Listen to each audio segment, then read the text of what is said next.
আবহাওয়ার বিরাট বদল। আজ থেকে টানা 4 দিন ভারী বৃষ্টি দক্ষিণবঙ্গের এই সব জেলায়, জানাচ্ছেন আবহাওয়া দপ্তর। তো দক্ষিণবঙ্গ সহ উত্তরবঙ্গে কোন জায়গাগুলি ভারী বৃষ্টির পূর্বাভাস জারি করছে আবহাওয়া দপ্তর, বিস্তারিত জানতে হলে ভিডিওটিকে প্রথম থেকে শেষ অবধি সম্পূর্ণ দেখবেন। আর এই ধরনের খবরগুলি সবারই প্রথম পাওয়ার জন্য চ্যানেলটিকে সাবস্ক্রাইব করে আমাদের সঙ্গে থাকবেন। আজ থেকেই বদলে যাবে আবহাওয়া, ফের একবার ভোল বদল হতে পারে, এমনটাই জানাচ্ছেন আবহাওয়া দপ্তর। হাওয়া অফিস সূত্রে খবর, বঙ্গোপসাগরে ফের নিম্নচাপ তৈরির সম্ভাবনা রয়েছে, যার জেরে সপ্তাহে ফের ভিজতে পারে দক্ষিণবঙ্গের একাধিক জেলা। ভারী বৃষ্টির সম্ভাবনা রয়েছে। গত কয়েকদিন ধরে বৃষ্টি চলেছে দক্ষিণবঙ্গের জেলাগুলিতে, কোথাও কম আবার কোথাও বেশি। আবহাওয়া দপ্তর জানাচ্ছে শনিবার থেকে বৃষ্টি পড়তে পারে।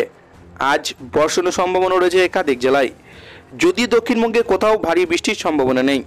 বজ্রবিদ্যুৎ সহ হালকা থেকে মাঝারি বৃষ্টি হতে পারে। বৃষ্টির সম্ভাবনা পূর্ব পশ্চিম বর্ধমান, বীরভূম, মুর্শিদাবাদে বজ্রবিদ্যুৎ সহ বৃষ্টি পূর্বাভাসে রয়েছে। এরপর শুক্রবার উত্তর 24 পরগনা, দক্ষিণ 24 পরগনা, 2 বর্ধমান, মুর্শিদাবাদ, নদিয়ায় ভিজতে পারে। শনিবার গণেশ চতুর্দশীর দিন থেকে বৃষ্টি বাড়ার সম্ভাবনা রয়েছে।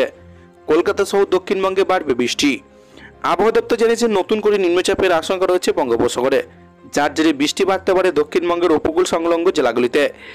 এদিন কলকাতা সংলগ্ন এলাকার আকাশ মেঘলা থাকতে পারে, ভারী বৃষ্টির সম্ভাবনা নেই, কয়েক পশলা হালকা বৃষ্টিও হতে পারে। এদিন বজ্রবিদ্যুৎ সহ বৃষ্টির সম্ভাবনা রয়েছে উত্তরবঙ্গের দার্জিলিং, কালিম্পং, আলিপুরদুয়ারে। এদিকে ভারী বৃষ্টির সম্ভাবনা রয়েছে দার্জিলিংয়েও। উত্তরবঙ্গে বাকি জেলাগুলিতে বিক্ষিপ্তভাবে হালকা থেকে মাঝারি বৃষ্টি চলবে, তাপমাত্রা খুব একটা পরিবর্তন হবে না। তো এই ছিল আজকের লেটেস্ট খবর। ভিডিওটিকে ভালো লাগলে লাইক করবেন, চ্যানেলটিকে সাবস্ক্রাইব করে আমাদের সঙ্গে থাকবেন।